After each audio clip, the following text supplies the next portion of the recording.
Et mais quel bonheur mes assassins de vous retrouver pour un nouvel épisode du top et flop. Shakhtar Donetsk contre Lyon. Voilà, alors Lyon dans la douleur. Lyon a évité la tempête. Parce que à l'image de ce match, c'était vraiment la tempête dans le stade. Donc on va revenir un peu sur les enjeux. Donc les enjeux c'est très simple. Lyon, victoire au match nul, était qualifié. Niveau composition d'équipe, le traditionnel 3-4-3. Avec l'absence de Ndombele qui était sur le banc parce qu'il avait un peu mal à la cheville. Donc ils n'ont pas voulu prendre trop de risques à le mettre titulaire. Ça l'a pas empêché de rentrer par la suite. Le match se disputait à Kiev suite aux incidents qu'il y a eu à Donetsk. Voilà, sous la neige, avec des conditions très difficiles, très froid, un terrain très gras et humide. Donc Lyon fait un bon début de match, a plutôt le ballon, se procure une grosse occasion par Traoré sur une sublime passe d'Awar.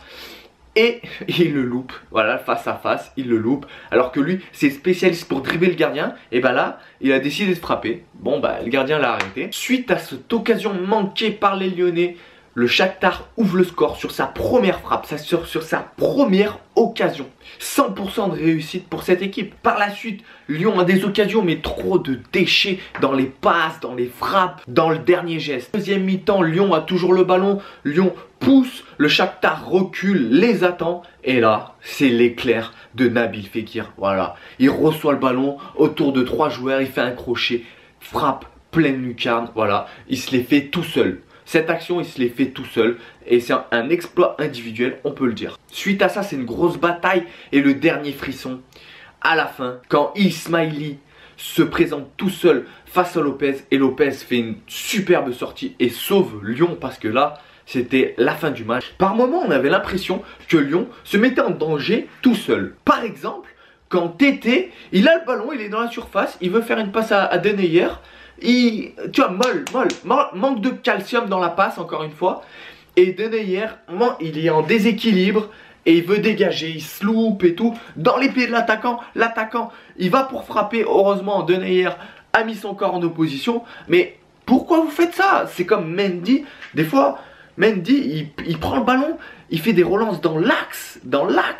Et après, ça procure des occasions. Enfin, franchement, des fois, ils se mettent en danger tout seuls. Mais bon, je suis quand même content. Lyon s'est qualifié. On peut dire que Lyon a mérité sa qualification. Tout ce qu'ils ont montré dans ce groupe, voilà. Il y a eu du bon, il y a eu du mauvais. Mais voilà, ils ont gagné City, ils ont fait match nul face à City. Bon, voilà, ils ont fait des bons et des mauvais matchs. Dans l'ensemble, c'est mérité. Maintenant, les huitièmes de finale. Ah là, il n'y a que des avions. En huitième de finale, il n'y a que des avions. Le Real, le Barça, le Bayern, la Juve. Il n'y a que Porto où tu peux te dire que Lyon sera favori. Même si le match n'est pas encore joué. Et mine de rien quand même, on a quand même 2 clubs français en huitième de finale. Il y a quelques semaines en arrière, on n'aurait pas dit ça. Et c'est parti, on va passer au top et au flop. On va commencer par les flops. Donc mon troisième flop, pour moi, c'est Mendy. Voilà, parce qu'il n'a pas été assez percutant sur son côté. Et puis des fois, il fait, comme je dis, il fait des erreurs, enfin il fait des relances dans l'axe. Il a trop de risques dans son jeu par moment. Joue plus simple. Et puis je sais pas, il y a par moment, j'avais l'impression qu'il se cachait un peu sur son côté. Voilà, il voulait pas trop le ballon. Voilà, j'ai pas trop kiffé ce soir Mendy.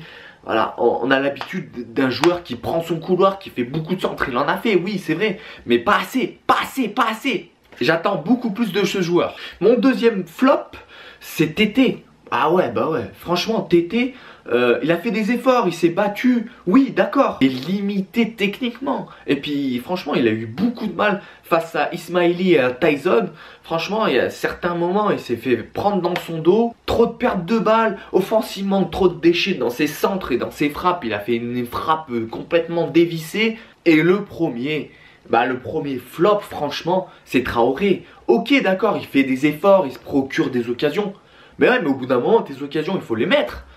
Nul dans la finition. Franchement, enfin, il a un face-à-face. Il a une frappe où il l'envoie en tribune. Voilà, et des frappes. Il a une autre frappe où, bah voilà, il la met à terre. On attend d'un attaquant qui marque des buts. Surtout dans un match comme ça. C'est un match décisif pour la qualification. Donc, la moindre occasion, il faut la mettre. Pas assez décisif dans ses frappes ou dans ses passes. Donc on va passer au top.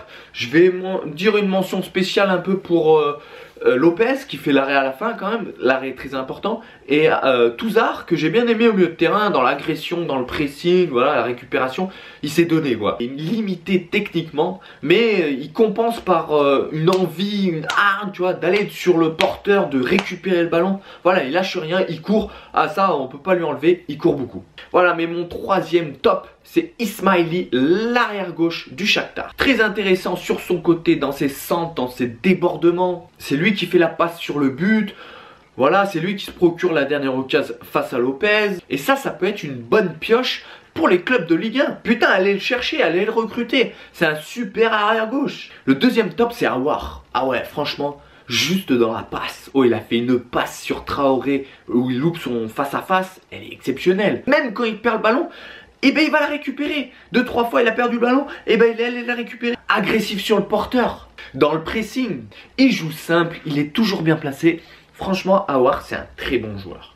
Et le premier, bah forcément, c'est Nabil Fekir. Franchement, il était en jambes, bon dans les remontées de balles, ce qui permet au bloc équipe de remonter, d'avoir un peu d'air, un peu de déchets, mais dans l'ensemble, juste techniquement. Et puis son but, franchement, but décisif, qui permet à Lyon de se qualifier. Voilà, autour de 3 joueurs, je l'ai déjà dit. Franchement, voilà, il sauve Lyon ce soir. Bon, alors, et toi, tes 3 tops et tes 3 flops, comme d'hab, en commentaire. Et si vous m'explosez là la barre de like, demain, il y a une nouvelle vidéo. Pense à me rejoindre sur tous mes réseaux sociaux, d'aller voir dans la description et de t'abonner, partager, commenter et liker cette vidéo. C'était Rafi pour vous servir. Restez branchés. On est ensemble, mes assassins, et faites-moi rêver!